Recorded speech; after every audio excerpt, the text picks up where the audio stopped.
काय सांगितलं पाटीलीचं? 50,000 दुधाचं काय? दूध आहे तिला 16-17 लिटर पेल. 16-17 लिटरची गॅरंटी देत आहे. हा फायनल काय होईल?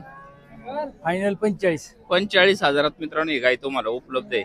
खरेदी करायची असेल तर पाटलाचा नंबर दिलाय, कॉन्टॅक्ट करून खरेदी करू शकता.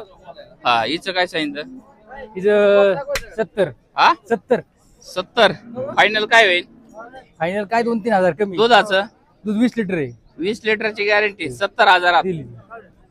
पाहताय मित्रांनो तुम्हाला कमी बजेट मध्ये ही गाय उपलब्ध होऊन जाईल. सांगायला 70,000 सांगतात, अजूनही 10-15,000 रुपये कमी करतील हे. 10,000 कमी. नाही कमी होईल ना? 5 होते आणि कमी. 5 होईल होय. पाटील पहिल्यांदाच म्हणलेत 5 कमी होतील. तुम्हाला खरेदी करायचं असेल तर डायरेक्ट पाटलांना कॉन्टॅक्ट करा. हिचं काय होईल पाटील? तिचं सांगायला 60. 60,000 फायनल काय 2-3 हजार कमी. पाहताय मित्रांनो 55,000 तुम्हाला दूध देणार आहे.